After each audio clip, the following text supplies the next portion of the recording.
कि जब हम प्रोबेबिलिटी के चैप्टर्स को सॉल्व कर रहे हो या कोई क्वेश्चन आया तो हमको समझ में नहीं आया कि उस लाइन का मतलब क्या है, तो हम एकदम बेसिक से बताएंगे। ये पूरा पीपीटी तुमको वापस मिल जाएगा क्लास के बाद। तुम अच्छे से नोट्स इसको रेफर करके बना सकते हो और ज्यादा से ज्यादा चीजें तुम क्लास में भी लिख सकते हो। ठीक है, तो चलो सबसे पहले स्टार्ट करते हैं। प्रोबेबिलिटी में एक टर्म है एक्सपेरिमेंट। चलो सब लोग लिखो एक्सपेरिमेंट, हेडिंग डालो।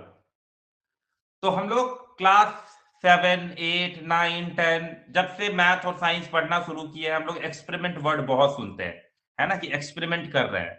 तो एक्चुअली में एक्सपेरिमेंट करते क्यों है और एक्सपेरिमेंट होता क्या है? तो एक्सपेरिमेंट एक एक्टिविटी है या एक प्रोसेस है जो तुम किस लिए करते हो, पर्टिकुलर रिजल्ट लाने के लिए, है कि नहीं? तो अगर पहला लाइन हम समझे तो एक्सपेरिमेंट इज एन एक्टिविटी और process that leads to an outcome और रिजल्ट। आउटकम और रिजल्ट का मतलब सेम होता है, याद रखना। आउटकम मतलब भी रिजल्ट और रिजल्ट मतलब आउटकम, है ना? तो एक्सपेरिमेंट करते क्या है, एक एक्टिविटी है, एक प्रोसेस है जिसके थ्रू हमें किसी रिजल्ट की खोज होती है। समझ गए लॉजिक? अब सवाल उठता है कि हो सकता है कि रिजल्ट मुझे पता हो, रिजल्ट हमको ना पता हो।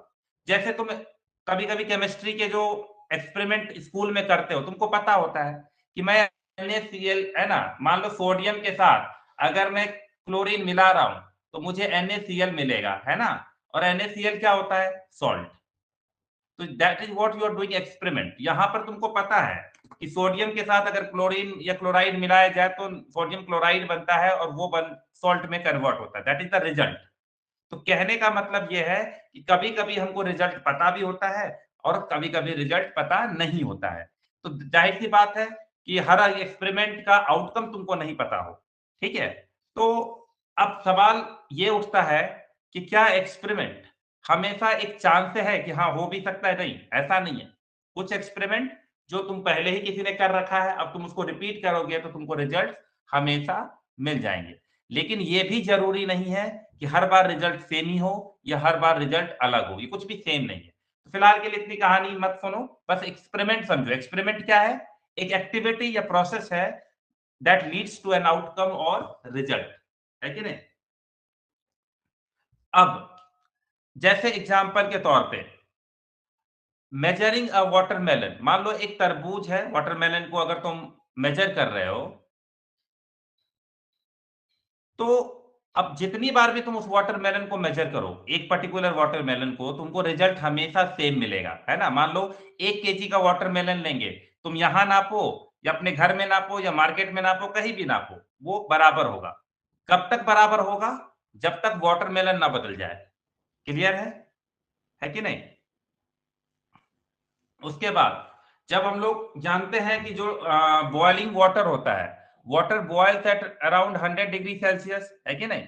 तो ये भी समझो कि जब भी तुम वाटर बॉयल करोगे और मेजर करोगे, अनटिल अनलेस वो ठंडा ना हो, तुमको अराउंड 100 डिग्री सेल्सियस के आसपास मिलेगा। उसके बाद बहुत सारे लोग लूडो खेलते हैं। जब तुम लूडो खेलते हो तो तुमको ये पता होता है कि तुमको क्या नंबर आएगा। जब तुम डाइस को थ्रो करते हो तो क्या मिलता है?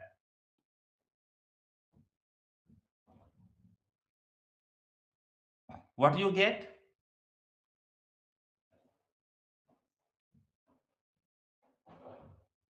और 5 अरे एंड लूट, हाँ, 1, 2, 3, 4, 5, 6 ये 6 नंबर ही मिलते हैं ना।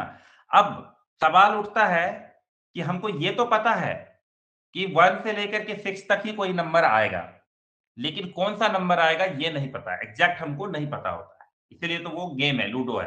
तो उसको हम लोग कहते हैं रैंडम इवेंट। तो चलो अगला हेडिंग डालो, रैंडम इवेंट, है ना? अभी कुछ कुछ वर्ड है जिसको हम लोग कर लेंगे। अब रैंडम इवेंट में क्या होगा,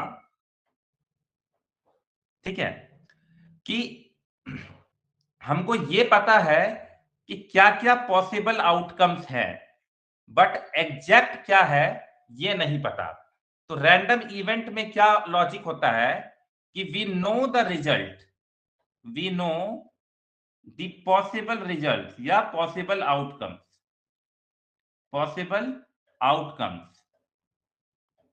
but we don't know, but we don't know the exact result, है ना। अब एग्जैक्ट रिजल्ट नहीं पता, जैसे मैं तुमको एग्जांपल दे रहा हूं, एक कॉइन है ना, एक कॉइन है। अब अगर इस कॉइन को मैं टॉस करूं तो क्या मिलेगा?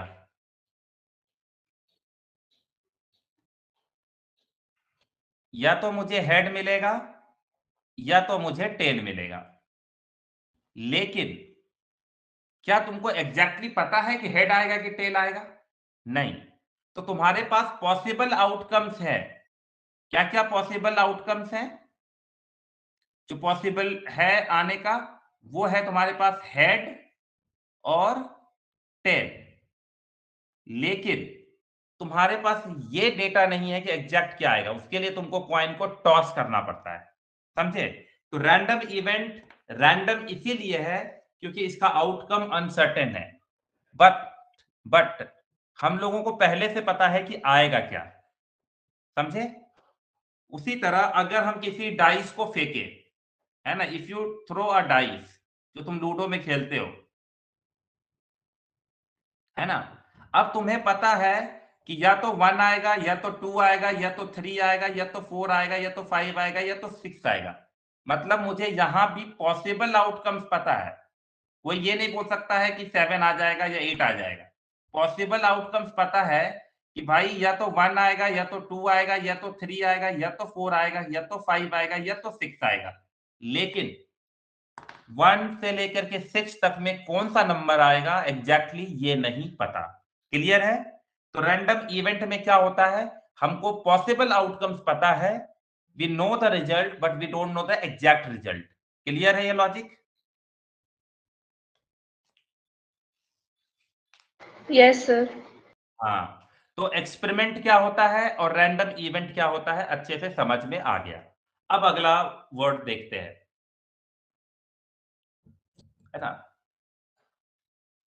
Do not leave the class in the middle. Okay, चलो। अब आता है ट्रायल। अच्छा, अब आता है अगला वर्ड, लिखो ट्रायल, है कि नहीं। अब ठीक है, अब ट्रायल क्या होता है? हर चीज, जैसे कि मान लो जब तुम कपड़े भी खरीदने जाते हो तो बोलते हो इसको ट्राई करके देख लेते हैं कि होगा या नहीं होगा। तो जब तुम कपड़े खरीदने जाते हो तो या तो कपड़े तुम्हारे साइज के फिट होते हैं या नहीं फिट होते हैं, तो फिर तुम दूसरा साइज लेते हो। एक्चुअली में ट्रायल इज नथिंग कि तुम एक बार किसी एक्टिविटी को परफॉर्म कर रहे हो, उसको हम लोग ट्रायल बोलते हैं, है कि नहीं। अब जैसे एग्जाम्पल के तौर पे मैं कॉइन को ही फेंक रहा हूं, है कि नहीं। तो कॉइन को अगर मैं फेंक रहा हूं तो क्यों फेंक रहा हूं? क्योंकि मुझे रिजल्ट चाहिए। तो I am throwing a coin और टॉसिंग अ कॉइन, ठीक है, टू नो कि भाई हेड आए या टेल आए, है ना। तो कहने का मतलब हम जितनी बार कॉइन को फेंकेंगे, इसका मतलब क्या होगा कि वो हम उतने ट्रायल कर रहे हैं, है कि नहीं। जैसे मान लो कि मैं चाहता हूं कि मैं ये जानना चाहता हूं कि अगर मैं 10 बार, है ना, if I toss a coin, toss a coin 10 times, है ना। If I toss a coin 10 times, अगर मैं किसी कॉइन को 10 बार फेंक रहा हूं, इसका मतलब क्या हुआ कि मैं 10 बार ट्रायल कर रहा हूं। तो I have got 10 trials. Simple बात समझ में आ गया। हम जितनी बार किसी एक्टिविटी को परफॉर्म करेंगे उतनी उसको हम एक ट्रायल बोलेंगे, समझ गए। अब ज्यादा से ज्यादा ट्राई क्यों करते हैं हम लोग? ताकि हम लोगों को एक एक्यूरेट रिजल्ट आए, है कि नहीं। अब जैसे एग्जांपल के तौर पे तुमने एक कॉइन को टॉस किया और तुमको आ गया हेड, मान लो हेड आ गया, तो क्या तुम पूरी दुनिया को बताते चलोगे कि कॉइन को आप जब भी टॉस करिएगा हेड ही आएगा? क्या ये सही बात होगा? गलत बात होगा, है ना। कहने का मतलब हमें ज्यादा से ज्यादा ट्रायल करनी चाहिए ताकि हमें पता चले कि ज्यादा चीजें क्या आ रही है। ये एक छोटा सा एग्जांपल लिए, और भी ऐसे बहुत सारे एग्जांपल्स हैं जिसमें हमें बहुत सारे ट्रायल करने की जरूरत होती है ना। ताकि हमें पता चले कि एक्यूरेट और रिलायबल रिजल्ट क्या है। अब तुम मेडिकल में भी देखते हो, है कि नहीं? मान लो मेडिकल में भी क्या होता है, जब भी कोई दवाई बनती है, कोई मेडिसिन बनता है, तो उसको ट्राई किया जाता है ना? मेडिकल में अगर कोई मेडिसिन बना, तो मेडिसिन को सबसे पहले क्या तुम्हें इंसानों को खिला दिया जाता है? नहीं, वो क्या किया जाता है? वो ट्राई करवाया जाता है। डिफरेंट डिफरेंट लेवल पे ट्राई किया। सबसे पहले वो देखा जाता है कि चलो इसको रैट्स को खिला देते हैं, है ना? अब क्या हुआ कि मान लो एक चूहे को खिला दिए और वो चूहा मर गया। तो इसका मतलब ये हो गया कि दवाई ज़हर है? नहीं। हम लोगों को देखना पड़ेगा कि हम ज़्यादा से ज़्यादा रैट्स को पर ये वाला एक्सपेरिमेंट को परफ़ॉर्म करें, है ना? ज़्यादा से ज़्यादा रैट्स पर ये एक्सपेरिमेंट परफ़ॉर्म करें, ताकि हमको क्या पता चले कि एग्ज़ैक्ट इफ़ेक्ट, साइड इफ़ेक्ट क्या-क्या होते हैं। ओके? तो ट्रायल ज़्यादा से ज़्यादा करना चाहिए, ताकि हमको जो रिज़ल्ट है मेरा वो मोर एक्यूरेट हो, मोर रिलायबल हो। ठीक है? तो जैसे जितना ट्रायल्स करोगे, एक्यूरेसी तुम्हारी उतनी ही अच्छी होगी किसी भी एक्सपेरिमेंट में। ठीक है? चलो, अब नेक्स्ट है आउटकम। तो अभी-अभी नेक्स्ट वर्ड डालो आउटकम। तो आउटकम का मतलब क्या होगा? Result. In short form result, है कि नहीं? अब एक चीज हमेशा याद रखना, मान लो कि तुम डाइस को ही फेंकते हो, है ना? तो तुमको या तो 1 आएगा, या तो 2 आएगा, या तो 3 आएगा, या तो 4 आएगा, या तो 5 आएगा, या तो 6 आएगा, है ना? तो आउटकम मतलब रिजल्ट। अगर मुझसे कोई पूछे कि पॉसिबल क्या-क्या है आने का, तो पॉसिबल आउटकम्स मतलब पॉसिबल रिजल्ट। तो आउटकम का मतलब होता है रिजल्ट। तो पॉसिबल आउटकम्स क्या है? तो पॉसिबल आउटकम्स हैं 1, 2, 3, 4, 5, 6। वो सारे रिजल्ट जो पॉसिबल है, उसको हम लोग बोलेंगे पॉसिबल आउटकम्स, है ना? ये सब मैं वर्ड यूज कर रहा हूँ क्योंकि जब हम क्वेश्चन सॉल्व करेंगे तो हमें काम की जरूरत पड़ेगी। ठीक है? क्लियर है? जब तुम कॉइन को टॉस करते हो तो तुम्हारा पॉसिबल आउटकम्स हेड या टेल आ जाता है। ठीक है? तो आउटकम कुछ नहीं है, एक रिजल्ट है जो हम लोगों को एक्सपेरिमेंट करने के बाद मिलता है। अब एग्जैक्ट आउटकम कब मिलेगा? जब हम डाइस को फेंकेंगे, तब जाके पता चलेगा कि या तो 1 आ रहा है, या तो 2 आ रहा है, या तो 3 आ रहा है, 4, 5, 6 में से कोई एक नंबर आ रहा है। ठीक है? तो याद रखना, आउटकम मतलब हो गया एक रिजल्ट, और आउटकम्स मतलब प्लूरल हो गया, है ना? तो बहुत सारा रिजल्ट्स, तो ये प्लूरल फॉर्म हुआ। तो पॉसिबल के साथ मैंने आउटकम्स लगाए, मतलब हम वो सारे रिजल्ट्स लिख रहे हैं जो पॉसिबल हो सकता है। ठीक है? क्लियर है? ये सारा नोट्स तुमको मिलेगा, यहाँ पर सब कुछ मैंने लिखा हुआ है, देखो ध्यान से। ठीक है? चलो, अब नेक्स्ट लिखो सैंपल स्पेस, हेडिंग डालो, और ये one of the most important word है जो तुमको बार बार यूज करना पड़ेगा। ठीक है ना? सैंपल स्पेस क्या होता है, मैं एक शॉर्ट फॉर्म में लिख देता हूं। ये कलेक्शन है, लिख लो, सेट, है ना? It is a collection of all possible outcomes, possible outcomes. ठीक है? मतलब जो जो आउटकम्स पॉसिबल है उस एक्सपेरिमेंट को करने टाइम, वो सारे आउटकम्स को हम लोग बोलेंगे सैंपल स्पेस। तो sample space is nothing but it is the set of all possible outcomes. ठीक है? याद कर लेना ये सब चीजें। आज थोड़ा सा तुमको थियोरेटिकल जाएगा, लेकिन बहुत अच्छा बेस बन जाएगा। ठीक है? तो sample space is nothing but the collection of possible outcomes. ये क्लास रिकॉर्ड हो रहा है ना? सर। ओके, चलो। अब जैसे मान लो कि हम लोग किसको कॉइन कर, ये मान लो डाइस को ही थ्रो कर रहे थे। जब हम लोग डाइस को थ्रो कर रहे थे, तो हम लोगों को पॉसिबल आउटकम्स क्या क्या मिला? 1, 2, 3, 4, 5, 6, है कि नहीं? यही हमारा पॉसिबल आउटकम्स है। तो 1, 2, 3, 4, 5, 6। तो अगर मैं इन अदर वर्ड बोलूं, तो मैं इसी पॉसिबल आउटकम्स को एक और वर्ड से रिप्लेस कर सकता हूं, वो है सैंपल स्पेस। Sample space. और हमारा सैंपल स्पेस क्या हो गया? 1 2 3 4 5 6। ठीक है, तो पॉसिबल आउटकम्स को ही सैंपल स्पेस बोलते हैं। ठीक है, ये अनदर वर्ड है। This is just a set of all possible outcomes. जो जो पॉसिबल है वो सब हम लोग लिख रहे हैं। ठीक है, तो यहां पर एक डेफिनेशन मैंने लिखा हुआ है, the complete set of all these possible results is called the sample space. तुमको ये सारी कहानी मैंने अच्छे से लिखा हुआ है। फिर मैंने कुछ एक्सप्लेनेशन भी लिख दिया ताकि तुम इस स्लाइड देखो तो समझ में आए कि it includes every possible outcome. जो जो आउटकम्स पॉसिबल है वो सारा सैंपल स्पेस के अंदर आएगा। ठीक है, it is usually written in the curly bracket. तो तुमने देखा होगा कि मैंने अभी कर्ली ब्रैकेट के अंदर ही लिखे हैं वो सारे। और sample space is represented by letter S.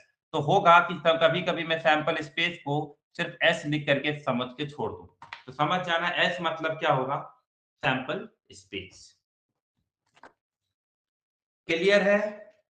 तो एक्सपेरिमेंट, फिर उसके बाद मैंने रैंडम इवेंट कवर किया, फिर आउटकम्स कवर किया और अब सैंपल स्पेस कवर किया। लास्ट 4 वर्ड अच्छे से समझ में आ गया। तुम बुक में पढ़ोगे डेफिनेशन तुमको उतने अच्छे से समझ में नहीं आएगा। अच्छे से अभी समझ लो। ठीक है, अब नेक्स्ट वर्ड, चलो जल्दी से नेक्स्ट वर्ड में हेडिंग डालो इवेंट, है ना? इवेंट, पहले इवेंट लिख लो फिर हम बताते हैं। ठीक है, तो इवेंट का मतलब होता है, अगर शॉर्ट फॉर्म में लिखो तो एक स्पेसिफिक आउटकम की बात कर रहा है। स्पेसिफिक आउटकम, है ना? अब क्या मतलब हुआ इसका? एक पर्टिकुलर आउटकम को हम इवेंट बोलेंगे। ठीक है, अब जैसे जब तुम डाइस को थ्रो करते हो, डाइस को थ्रो करते हो तो तुम्हारे पास 1 2 3 4 5 और 6 होता है। ठीक है, इसका मतलब हर स्पेसिफिक आउटकम तुम्हारा एक इवेंट है। तो हम कह सकते हैं कि ये 1 भी मेरा एक इवेंट है कि नहीं? एक 2 भी मेरा इवेंट है, ये 3 भी मेरा एक इवेंट है। यानी हर पॉसिबल आउटकम जो भी है वो स्पेसिफिक आउटकम, वो सब मेरा इवेंट है। तो कहने का मतलब है इवेंट क्या होता है? जस्ट एन स्पेसिफिक, लिख लेना अच्छे से। ठीक है,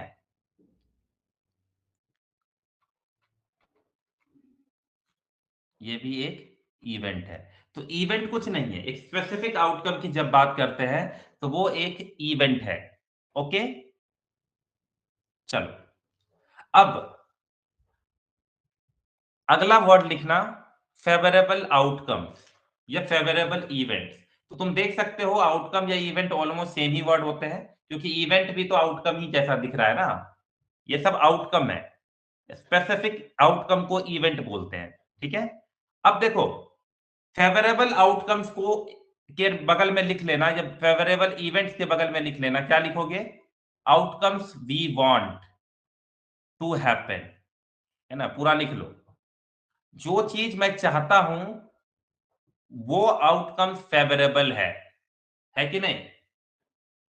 तो जैसे मान लो कि दो कैप्टन है ना, कॉइन से टॉस हो रहा है। तो मान लो कि इंडिया पाकिस्तान का मैच हो रहा है, तो इंडिया ने बोला कि मुझे हेड चाहिए। ठीक है, टॉस हुआ, हेड चाहिए, और तो ऑटोमेटिकली पाकिस्तान के लिए टेल बचेगा, है कि नहीं? तो अगर मैं तुमसे पूछूं कि इंडिया के लिए फेवरेबल आउटकम या फेवरेबल इवेंट क्या हुआ, तो हेड। और पाकिस्तान के लिए फेवरेबल इवेंट या फेवरेबल आउटकम क्या हुआ? टेल। क्लियर है लॉजिक? जो आपको चाहिए वो फेवरेबल है ना? फेवरेबल, फेवरेबल इवेंट या फेवरेबल आउटकम्स किसको कहते हैं? Outcomes we want to happen. अभी धीरे धीरे करके समझ में आएगा जब मैं एक प्रोबेबिलिटी का मैं फॉर्मूला लिखूंगा। ठीक है, क्लियर है लॉजिक? चलो अगला वर्ड लिखना, इक्वली लाइकली आउटकम या इवेंट। मैं दोबारा ये नहीं पढ़ाऊंगा क्योंकि मुझे थ्योरी पार्ट पढ़ाना थोड़ा सा मेरे लिए ना बोरिंग टाइप का लगता है। फिर भी मैं बहुत मेहनत करके पढ़ाता हूँ, इसीलिए तुम्हें मेक श्योर करे कि तुम लोग इसको अच्छे से एक बार में ही समझ लो। यस निरपेश? बताओ। Okay Sir, it was touched accidentally. Okay okay, by mistake, okay, no issue. ठीक है, तो सब लोग लिखते जाना, तुमको बहुत मजा आएगा एडवांस वाले में, ठीक है, क्वेश्चन में। बस मुझे दोबारा तंग मत करना कि एक्सपेरिमेंट क्या होता है और ये सब के लिए, ठीक है, क्योंकि क्वेश्चन भी तो सॉल्व करना होगा ना। चलो, इक्वली लाइकली आउटकम्स का मतलब क्या होता है? हर आउटकम्स का होने का चांस बराबर है। तो लिख लो, इन शॉर्ट इसको लिख सकते हो कि the same chance of occurring, है ना, शॉर्ट में लिख लो कि, है ना, कि सेम चांस ऑफ अकरिंग। अब इसका लॉजिक क्या हुआ? अब तुम बताओ कि जब भी किसी कॉइन को टॉस किया जाता है तो हेड आने की उतना ही प्रोबेबिलिटी है या चांस है जितना चांस टेल आने का है। मानते हो ना? ऐसा तो नहीं है कि हेड आएगा ज्यादा बार टेल कम आएगा, नहीं, बराबर चांसेस है दोनों के पास। वरना अगर हेड आने का ज्यादा चांस होगा तो हर बार आदमी हेड बोलेगा और टॉस जीत जाएगा। तो कभी हेड कभी टेल। क्यों बोलते हो? क्योंकि तुमको पता है कि दोनों के आने के चांसेस बराबर है। That is the equally likely outcome. दूसरा, लूडो जब खेलते हो तो डाइस को जब थ्रो करते हो तो 1 2 3 4 5 6 में कोई भी नंबर आए, लेकिन सारे नंबर के आने के चांसेस तो बराबर है ना। या तो 1 भी आ सकता है, या तो 2 आ सकता है, या तो 3 आ सकता है, 4 आ सकता है, 5 6, सारे नंबर के आने के चांसेस बराबर है। इसको कहते हैं इक्वली लाइकली आउटकम या इक्वली लाइकली इवेंट। समझ गया? तो जो भी चीज बराबर है, ऐसा कभी हो नहीं सकता है कि कभी उटपटांग चीजें आए, है कि नहीं? It will always be likely, है ना, इक्वली लाइकली, मतलब सेम चांस रहेगा हर इवेंट को होने का, हर आउटकम का आने का। ठीक है, तो अगर इंडिया हेड बोला तो इंडिया के टॉस जीतने का चांसेस उतना ही है जितना पाकिस्तान के हेड जीतने के चांसेस हैं। 50% इंडिया जीत सकता है, 50% पाकिस्तान जीत सकता है, इसलिए हेड या टेल। अब एक बार जो जीत जाए वो अलग चीज है, लेकिन ऐसा बिल्कुल भी नहीं होगा कि किसी कॉइन में हेड बार बार आ रहा है और टेल नहीं आ रहा है। ऐसा नहीं होगा, सबके आने के चांसेस बराबर होते हैं, सब कुछ। चलो, तो पॉसिबल आउटकम्स के बारे में मैंने तुमको समझा दिया है अच्छे से, कोई दिक्कत नहीं है ना? जो रिजल्ट सैंपल स्पेस के अंदर आएगा वो सब पॉसिबल आउटकम्स है। अब एक इवेंट ये वाला लिखो, इम्पॉसिबल आउटकम्स। ये बहुत इंपॉर्टेंट है, ठीक है। अब मुझे एक चीज बताना, सब लोग लिखो इम्पॉसिबल आउटकम्स और क्लास इवेंट्स। देखो, जब भी तुम डाइस थ्रो करते हो तो तुमको पता है कि जो भी पॉसिबल आउटकम्स है 1 2 3 4 5 6 है। This is your possible outcomes. अब अगर कोई आदमी चाहे कि क्या मुझे 8 आ जाए, तो क्या पॉसिबल है 8 आने का? इज देयर एनी प्रोबेबिलिटी कि 8 आ जाए? है कि नहीं? क्या कोई प्रोबेबिलिटी है कि उसको 0 आ जाए? क्या कोई प्रोबेबिलिटी है कि उसको 3/4 आ जाए? क्या कोई ऐसी प्रोबेबिलिटी है, मतलब चांसेस है आने का, जिसमें 9 आ जाए? तो ये सब पॉसिबल है नहीं। तो इस तरीके के इवेंट्स को हम लोग बोलते हैं इम्पॉसिबल इवेंट्स, है कि नहीं? तो इम्पॉसिबल इवेंट्स के होने के चांसेस एकदम 0% है ना? यानी ऐसी चीजें जिसका होने का चांस 0% है ना? 0% चांस है, हो ही नहीं सकता। तो उसको बोलते हैं इम्पॉसिबल इवेंट्स या इम्पॉसिबल आउटकम्स। ठीक है, तो कभी कभी कोई चीज पॉसिबल नहीं, है ना? अब तुमको कॉइन को टॉस करके बोला गया कि हेड या टेल बोलिए, है ना? अब तुम भगवान का नाम लेने लग गए, तो वो थोड़ी आएगा उस पे। कहने का मतलब या तो हेड आएगा या तो टेल आएगा, वहां कुछ और आ नहीं सकता है। तो तुमको कुछ और बोल के कोई फायदा नहीं है, everything is impossible there other than head and tail. समझ गए? तो पॉसिबल आउटकम्स, जो जो पॉसिबल है सैंपल स्पेस के अंदर लिख लेंगे, और जो इम्पॉसिबल है वो उसका आउटकम्स कितना होगा, उसका जो चांसेस कितना होगा, 0%। ठीक है, चलो नेक्स्ट। अब लिखो व्हाट इज प्रोबेबिलिटी, है ना? अब यहां से हमारा रियल चैप्टर स्टार्ट होगा। तो सब लोग हेडिंग डालो, व्हाट इज प्रोबेबिलिटी।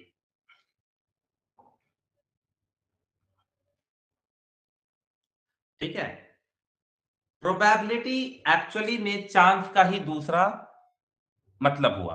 कितनी प्रोबेबिलिटी है मतलब कितना चांस है किसी भी इवेंट्स का होने का, है कि नहीं? तो प्रोबेबिलिटी का मतलब क्या है कि how likely an event is to happen. किसी भी चीज का होने का कितना चांस है ये प्रोबेबिलिटी बताता है कि नहीं? तो how likely an event is to happen, what is the chance of an event to occur, that is called the probability. तो प्रोबेबिलिटी का मतलब क्या है? प्रोबेबिलिटी जस्ट हम लोगों को मेजरमेंट बताता है किसी भी चीज के होने का। तो अगर इस डेफिनेशन को पूरा पढ़ोगे तो लिखा हुआ है, it is the branch of mathematics that helps study and measure the chances of different outcomes in random event. है ना? तो रैंडम इवेंट हम जानते ही हैं, random event where we know the possible outcome but we don't know the exact outcomes, है कि नहीं?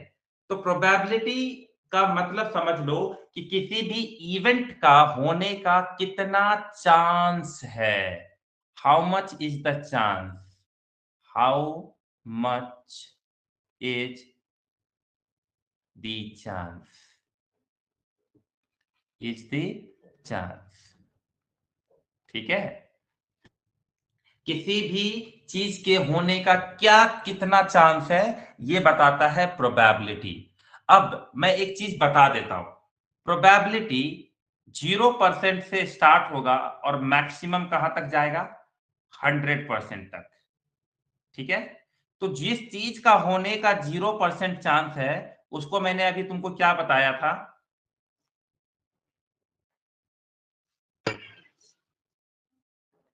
Impossible impossible outcome. आउट हाँ, यानी इम्पॉसिबल आउटकम्स की प्रोबेबिलिटी कितनी होगी? What will be the probability, probability यानी चांस, प्रोबेबिलिटी ऑफ इम्पॉसिबल इवेंट्स या आउटकम्स, वो होगी हमारी 0%।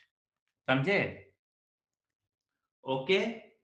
अब ऐसा है कि किसी चीज के होने के 100% भी चांस है। जैसे मैं तुमको एक छोटा सा एग्जांपल देता हूं, मैं एक बॉक्स लेता हूं, ठीक है? उस बॉक्स में मैंने बोला कि तीन, तीन नहीं थोड़ा ज्यादा रख लेते हैं, 6 ब्लैक बॉल रख लो, है ना? We have kept black ball in a box. ठीक है? अब मैंने तुम्हारे पट्टी पर, सॉरी आंखों पर पट्टी बांध दिया और बोला कि बिना देखे एक बॉल निकालो, है ना? तो एक बात मुझे बताओ, कौन सा बॉल मिलेगा तुमको हाथ में? ब्लैक। ब्लैक।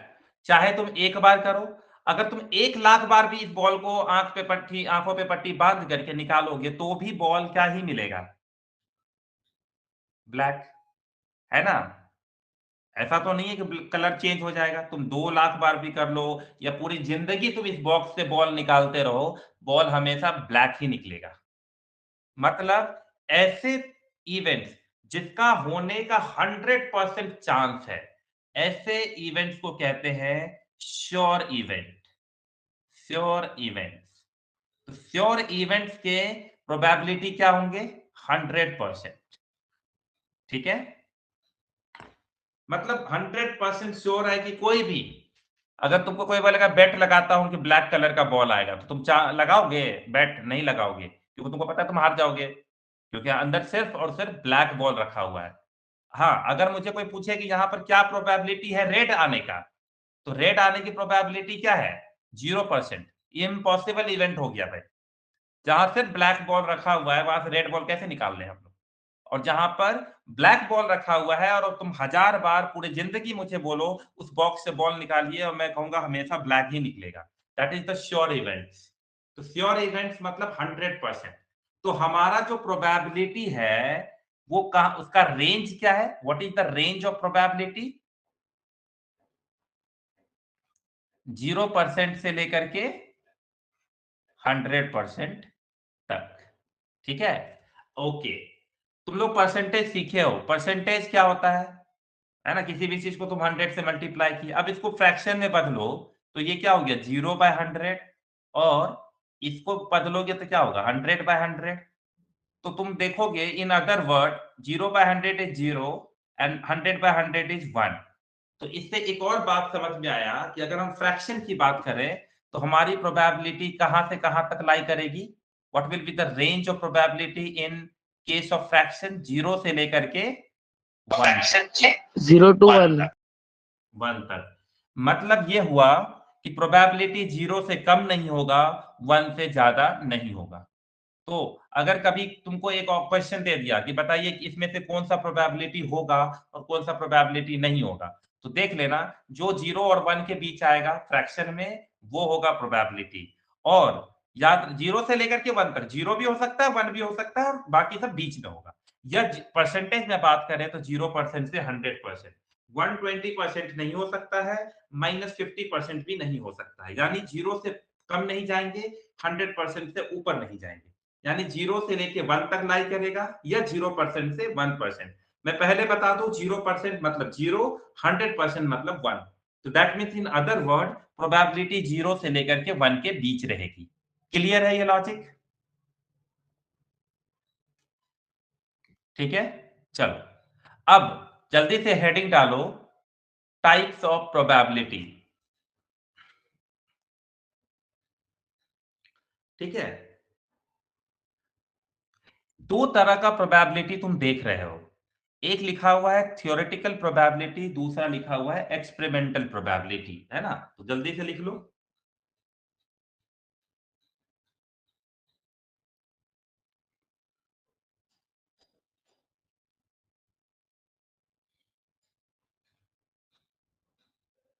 दोनों को अच्छे से पढ़ेंगे, है ना? ये तुम्हारा पूरा क्लास 9th और 10th दोनों का प्रोबेबिलिटी हो गया, समझ लो। समझे? तुमको अलग से एक्स्ट्रा 10th का बुक नहीं बनाना पड़ेगा प्रोबेबिलिटी के लिए, है ना? तुम इतना अच्छे से क्लास अटेंड करो, तुमको बहुत मजा आएगा। ठीक है, चलो सबसे पहले वर्ड देखो, तुम्हारे स्कूल में भी होता है, थ्योरी होता है और प्रैक्टिकल होता है ना? तो प्रैक्टिकल में तुम जाकर के लैब में करते हो, वहां पे एक्सपेरिमेंट करते हो, उसके अकॉर्डिंग तुमको मार्क्स मिलता है। और थ्योरी तुम बुक से पढ़ के एग्जाम में लिख देते हो पेपर में, है कि नहीं? तो कहने का मतलब है कि थ्योरेटिकल प्रोबेबिलिटी और एक्सपेरिमेंटल प्रोबेबिलिटी में कुछ ऐसा ही रिलेशन है।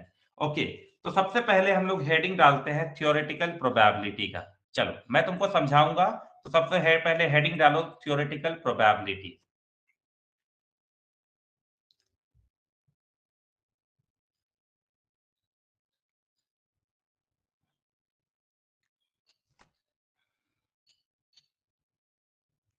चलो, थ्योरेटिकल प्रोबेबिलिटी का मतलब एक्चुअली में थ्योरेटिकल है। इसका मतलब तुम किसी एक चीज को एक बार फेंक रहे हो और उसमें से तुम्हें निकाल रहे हो। अब देखो, चाहे अब इस कॉइन को अगर मैं एक बार टॉस करूं तो क्या क्या चांसेस है? या तो हेड आने का चांस है या तो टेल आने का चांस है। इसके अलावा कोई चांस है? थ्योरेटिकल है। अगर कोई बच्चा एक्सपेरिमेंट ना भी करे, वो लैब ना भी जाए, तो भी वो बता देगा कि, है ना, उसके पास कॉइन ना भी हो, है ना, तुम्हारे हाथ में कॉइन ना भी हो और तब भी मैं पूछूं कि कॉइन को टॉस करने पर क्या क्या आ सकता है, तो हेड एंड टेल। याद रखना तुमने ना कॉइन को फेंका है क्योंकि तुम्हारे पास कॉइन है ही नहीं, तो you are not doing anything any experimental, कोई प्रैक्टिकल करके तुम मुझे नहीं बता रहे हो। लेकिन थ्योरेटिकल ज्ञान है, यही थ्योरेटिकल बातें बताती है कि प्रोबेबिलिटी में कि अगर किसी चीज को बिना किए हम बता सकते हैं तो वो है थ्योरेटिकल प्रोबेबिलिटी। कहने का मतलब हुआ इसमें रटने की जरूरत नहीं है। ठीक है, तो इसको कुछ करने की भी जरूरत नहीं है। तो किसी भी कॉइन को अगर मैं टॉस करूं तो या तो मुझे हेड मिलेगा या तो टेल मिलेगा। अभी थ्योरेटिकल प्रोबेबिलिटी का डेफिनेशन आएगा, इसलिए अभी बस समझ लो। उसी तरह अगर मैं कोई डाइस को फेंकता हूं, है ना, और अगर मेरे पास डाइस नहीं भी है तो भी मैं बता सकता हूं कि क्या-क्या पॉसिबल है आने का। या तो 1 आएगा, या तो 2 आएगा, या तो 3 आएगा, या तो 4 आएगा, या तो 5 या तो 6। क्लियर है? इसका मतलब कुछ भी अलग से नहीं आएगा। तो अगर तुम बात को ध्यान से सुनो तो थ्योरेटिकल प्रोबेबिलिटी कुछ और नहीं, बिना एक्सपेरिमेंट किया हुआ प्रोबेबिलिटी है। तो अगर हम दूसरे वे में देखें तो थियोरेटिकल प्रोबेबिलिटी का डेफिनेशन पढ़ के देखते हैं, है ना? Theoretical probability is the probability calculated based on reasoning and logic. Reasoning and logic लगा करके हम आंसर करते हैं, बिना कोई बिना कोई एक्सपेरिमेंट को परफॉर्म किए, ठीक है ना? चलो, अब जैसे फिर बोलोगे सर कैसे, थोड़ा बहुत और अच्छे से समझाइए। मैं तुमको समझाता हूँ और अब यहां से तुमको समझ में आने लगेगा। देखो, मान लो कि तुम एक कॉइन को टॉस करते हो। अगर तुम किसी कॉइन को टॉस कर रहे हो तो जाहिर सी बात है, या तो हेड आएगा या तो टेल आएगा। तो इसके हेड और टेल आने के लिए तुमको बताने की जरूरत नहीं है कि प्रोबेबिलिटी क्या आएगा। दूसरा, मैं अगर पूछूं कि कितना परसेंट चांस है हेड आने का, तो तुम बोलोगे देखो भाई दोनों का बराबर बराबर चांस है, तो प्रोबेबिलिटी मैक्सिमम 100% हो सकती है, तो दोनों का 50-50% चांस है। तो इसके लिए तुम्हें कोई एक्सपेरिमेंट नहीं करना पड़ा, तुम्हें सिर्फ अपना रीजनिंग और लॉजिक लगाना पड़ा, है ना? और that means you have given the probability based on your reasoning and logic without actually performing the experiment, ठीक है? तो बिना एक्सपेरिमेंट परफॉर्म किए तुमने मुझे बताया कि किसी भी चीज के होने का कितना परसेंट चांस है। क्लियर है? चलो, अब हमारा कहानी यहां से शुरू होता है, ठीक है? तो हमने प्रोबेबिलिटी पढ़ लिया। अब हम लोग थियोरेटिकल प्रोबेबिलिटी का फॉर्मूला देखते हैं। थियोरेटिकल प्रोबेबिलिटी का फॉर्मूला क्या है? तो बेसिकली ये कुछ नहीं, एक प्रोबेबिलिटी का ही फॉर्मूला है जो एक्सपेरिमेंटल में भी ऑलमोस्ट ऐसे ही होगा, कुछ अलग नहीं है। ध्यान से सुनना, यहां पर P ऑफ E लिखा हुआ है। इसका मतलब है कि किसी है ना, probability probability of occurring any event. तो ई का मतलब है इवेंट और पी का मतलब है प्रोबेबिलिटी। समझ में आ गया? तो probability of any event bracket में लिख दिए। उसके बाद फिर देखोगे, आगे ध्यान से पढ़ना, क्या लिखा हुआ है? Number of favourable outcomes. तो अभी अभी मैंने तुमको बताया था कि फेवरेबल आउटकम्स क्या होते हैं। फेवरेबल आउटकम्स वो होते हैं जो मुझे चाहिए, outcomes we want, that is favourable outcomes, है ना? ठीक है? डिवाइडेड बाय तुम्हारा सैंपल स्पेस होगा, that is in other word total possible outcomes. Total possible out total number of possible outcomes लिखना। याद रखना तुमको काउंट करना है ना? Total number of possible outcomes, है ना? तो प्रोबेबिलिटी किसी भी इवेंट का निकालने का क्या फॉर्मूला बना? जो आपको चाहिए वो आप काउंट कर लीजिए और जितना वहां पर है वो सबको नीचे लिख दीजिए, है कि नहीं? मैं एक छोटा सा और एग्जांपल ले लेता हूं ताकि तुमको चीजें समझ में आए, ठीक है? मान लो एक बॉक्स लेते हैं हम लोग, है ना? इस बॉक्स में मैं कुछ लेटर्स लिख देता हूं और वो लेटर वाले बॉल है, एक पे बी लिखा है, यहाँ पे बी, सी, डी। ओ ये क्या लिख दिया? ई, डी, बी, ए, ठीक है? ये सारे लेटर्स लिखे हुए हैं, ठीक है? चलो, मैं चाहता हूं कि इस बॉक्स में जो भी चीजें हैं उसका कुछ प्रोबेबिलिटी निकाला जाए। तो हम लोग लिखेंगे क्या? P, P for probability. अब मुझे चाहिए क्या? What you want? I want कि भाई बी कितना आएगा, चलो चेक करते हैं। तो बी, तो अब हमको क्या करना है? नंबर ऑफ पॉसिबल आउटकम, यानी मुझे बी चाहिए। तो बी कितनी बार आया है? Can you tell me, B कितनी बार आया है? तो बी आया है 1, 2 और 3। मेरी आवाज आ रही है ना सबको?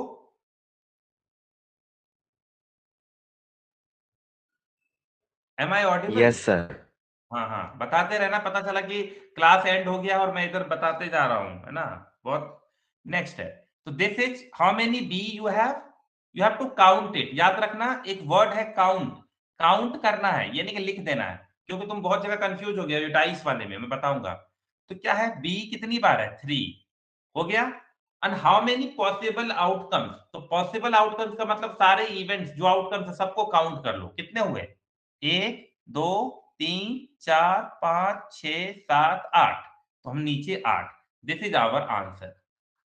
तो प्रोबेबिलिटी बी के आने का कितना चांस है, 3/8, फ्रैक्शन में, परसेंटेज में बोलेगा तो इनटू 100 करके बता देंगे, है ना। चलो, मैं चाहता हूं कि तुम लोग मुझे बताओ क्या है प्रोबेबिलिटी डी के आने का। Sir, 2 out of 8. Sir, 2 out of 4. 8, 2/8, that is 1/4, right? This is your chances. Now, I want to know what is the probability of F. F आने का कितना चांस है? 0. 0. 0/8 will give me 0. क्लियर है ये question? तो probability का formula दिमाग में बैठ गया। प्रोबेबिलिटी का फॉर्मूला क्या है कि जो भी इवेंट का आपको निकालना है ना, उसको क्या करना है, equal to number of favourable outcome, जो भी आपको चाहिए उसको काउंट कर लीजिए और नीचे जितनी भी चीजें वहां पे एग्जिस्ट कर रही है सबको लिख दीजिए, खेल खत्म, है ना। अब क्वेश्चन करेंगे, डोंट वरी अबाउट दिस। अब जैसे देखो, थ्योरेटिकल प्रोबेबिलिटी का एक क्वेश्चन देखो, क्वेश्चन नंबर 1 क्या है कि a fair coin is tossed once, find the theoretical probability of getting a head। तो सबसे पहले हमेशा याद रखना, तुमको लिख लेना है सैंपल स्पेस। सैंपल स्पेस क्या होता है, ऑल पॉसिबल आउटकम, कितना है, क्या क्या ऑल पॉसिबल आउटकम्स है, या तो हेड या तो टेल, ये है। एस मतलब सैंपल स्पेस, अभी पढ़ाते हुए आ रहे हैं, भूलते मत जाना, अभी 1 घंटे भी नहीं हुए हैं। और पॉसिबल आउटकम्स क्या है, हेड एंड टेल, क्योंकि सैंपल स्पेस क्या है, set of all outcomes. Now if somebody ask me what is the probability of head, what will I say, let me count how many head are there, या is there, how many, 1, है ना। and how many outcomes are there existing in sample space, tell me। Sir, 2. 2, तो हमारा head आने की probability 1/2 हो गया। उसी तरीके से अगर हमसे पूछे कि प्रोबेबिलिटी टेल आने का क्या है, तो again I will look for the tail, I will count how many tail is there, so it is 1, and again total possible outcomes is 2, so I will count it as 1/2। Clear है? चलो sorry, can you answer question number 2?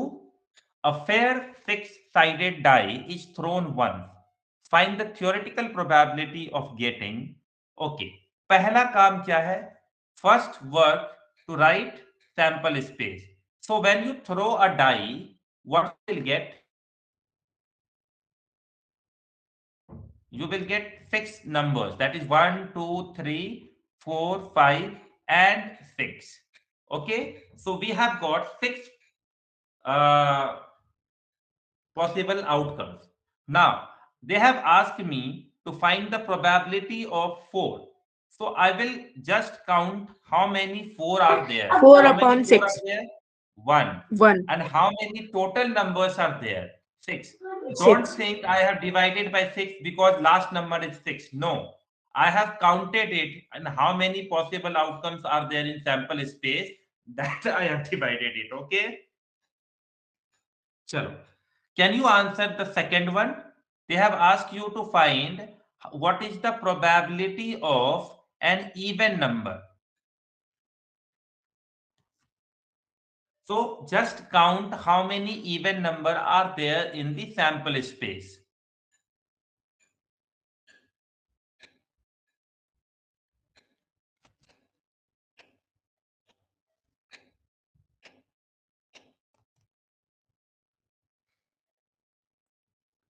I am waiting for your answer. Please tell me how many even number are there in the sample space.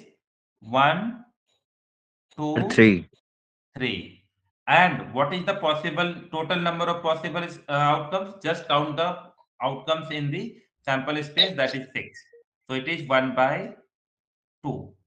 Okay, so can you, this was the answer for A, this was the answer for B, and I want the answer for C as well.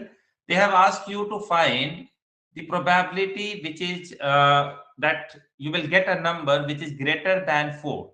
Okay, so can you tell me what will be the probability that I will get of getting a number greater than 4? So how many numbers Sir, are one. there which are greater than 4? How many numbers are there which are greater than 4? Can you tell me? Sir, 2 numbers. There are two numbers which is greater than 4, and we'll divide it by 6. So answer is 1 by 3. So you can see how easy your theoretical probability. Just remember the formula, count the favorable number of favorable outcomes, divide it by total number of favorable outcomes. You will get the probability. Okay. Now, put the next heading, experimental probability.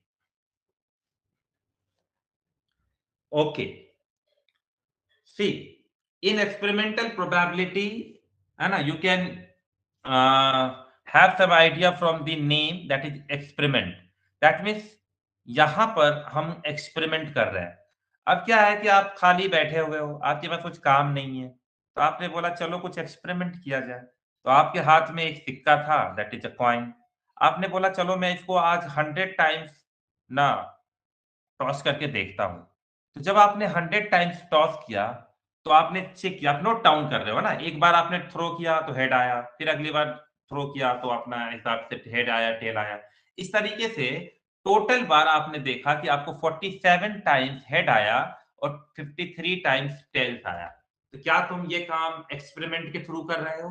Yes, है ना. तुम check कर रहे हो कि जो coin है वो बायस्ड या फेयर है. फेयर मतलब क्या होता है कि भाई दोनों के आने के चांसेस बराबर है, और बायस्ड मतलब क्या होता है, तुमने वो देखा है ना, खोटा सिक्का, पता चला कि खाली हेड ही आ रहा है, टेल आ ही नहीं रहा है.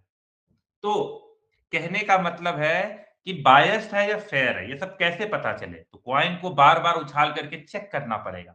तो तुमने किसी कॉइन को 100 टाइम्स थ्रो किया, जिसमें 47 टाइम्स हेड आया और 53 टाइम्स टेल आया. So this is what you are doing experiment with the coin. Okay, now how will you find the probability of experimental probability? तो चलो उसके लिए हम लोग एक और देखते हैं. एक और एग्जांपल पहले देख लेते हैं. नेक्स्ट एग्जांपल क्या है कि आपके पास एक डाइस है, आप फिर से फ्री बैठे हो और आप सोच रहे हो कि कुछ एक्सपेरिमेंट किया जाए. तो आप बार बार डाइस को, अकेले बैठे हो, है ना, कोई है मिल नहीं रहा है लूडो खेलने के लिए या कुछ करने के लिए, तो आप ना थ्रो कर रहे हो. तो आपने इस डाइस को 100 टाइम्स थ्रो किया, तो आपने, और सारे नंबर्स आप नोट डाउन कर रहे हो, है ना, कि 1 कितनी बार आया, 2 कितनी बार आया, 3 कितनी बार आया, 4 कितनी बार आया, 5 कितनी बार आया और 6 कितनी बार आया. तो टोटल 100 टाइम्स में 1 जो आया वो 21 टाइम्स आया, 2 आया 13 टाइम्स, एंड सो ऑन, सब नंबर्स आए. ठीक है. तो दैट मीन्स एक्सपेरिमेंटल प्रोबेबिलिटी में हम लोग बेसिकली एक्सपेरिमेंट कर रहे हैं. ओके, तो एक्सपेरिमेंटल प्रोबेबिलिटी के बारे में क्या है, ध्यान से देखो. Is the probability found by performing an actual experiment. इस बार आप एक्चुअली जो एक्सपेरिमेंट है उसको परफॉर्म कर रहे हो, आप थ्योरेटिकल आंसर नहीं दे रहे हो. और ये सारा एक्सपेरिमेंट जो है वो आपके रियल डेटा पर बेस्ड है. मतलब जो भी प्रोबेबिलिटी आएगा वो रियल डेटा पर आएगा, एजम्पशन पे नहीं आएगा. ठीक है. तो जितनी बार आप किसी एक्सपेरिमेंट को रिपीट करेंगे, आपकी डेटा उतनी ही एक्यूरेट और रिलायबल होगी. ये मैं आपको पहली बार बता चुका हूं.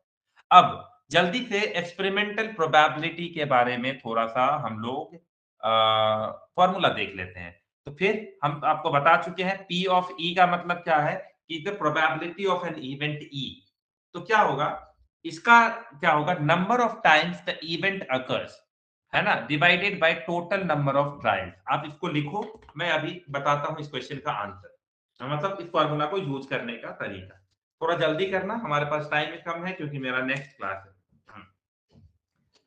तो किसी भी इवेंट का प्रोबेबिलिटी एक्सपेरिमेंटल वाले में क्या होगा, number of times the event occurs divided by total number of trials, है ना. तो अभी पीछे वापस के 2 स्लाइड्स में लौटेंगे और तुमको हम बताएंगे कि वहां पर हमारा हेड और टेल और बाकी 1 2 3 4 5 6 आने की कितने चांसेस थे। लिख लिया तुम लोगों ने ये फॉर्मूला? ठीक है, चलो, है ना। और ये वाला नोट्स तुमको मिलेगा, है ना, ये वाला स्लाइड तुमको मिलेगा क्लास के बाद। तुम आराम से अच्छे से नोट्स बना लेना। संडे का कॉपी अलग रहेगा एडवांस मैथ के नाम से, ठीक है, याद रखना। और वो नोट्स इतना अच्छा होना चाहिए कि, और नोट्स को फेंकना नहीं है, ये नहीं समझना, क्योंकि हम लोगों को पता होना चाहिए कि हर बार 50 बार नोट्स पढ़ने से कुछ नहीं होता है। हम लोगों को बार बार क्वेश्चन सॉल्व करना पड़ेगा। एक छोटा सा नोट्स बना लो, बहुत है। चलो, अब देखते हैं। अभी अभी तुमने लिखा प्रोबेबिलिटी का डेफिनेशन, सॉरी फॉर्मूला। तो क्या प्रोबेबिलिटी, अगर हमसे कोई पूछे कि हेड आने की प्रोबेबिलिटी यहां पर कितनी थी, what is that? Number of times your event occurred. तो हेड कितनी बार आया? 47 टाइम्स आया। और टोटल मैंने कितनी बार कॉइन को फेंका था? 100 बार। तो दिस इज आवर आंसर। अगर टेल का पूछेगा तो टेल कितनी बार आया? 53 बार। और टोटल कितने बार मैंने फेंका? 100 बार। तो दिस इज द आंसर। कोई चाहे तो इसको पॉइंट में भी लिख सकता है, 0.47, है ना, 0.53, कुछ भी लिख सकता है। कोई चाहे तो परसेंटेज में भी लिख सकता है, 47% और ये 53%, है कि नहीं? या तो 0 से 1 के बीच होगा, या 0% से 100% के बीच होगा। ये दोनों सेम बातें हैं। ओके, आज किसी को डाउट नहीं हो रहा है, मुझे नहीं पता क्यों नहीं हो रहा है। या तो तुम बहुत तेज हो, या तो मैं बहुत अच्छा बता रहा हूं। चलो, जल्दी से मुझे बताओ, what is the probability of 1? एक आने की प्रोबेबिलिटी यहां पर कितनी हुई? जल्दी से बता दो। अब ये लास्ट क्वेश्चन है, जाते जाते तुम लिख के जाओ। 21%. 21/100। ओके, 2 आने की प्रोबेबिलिटी?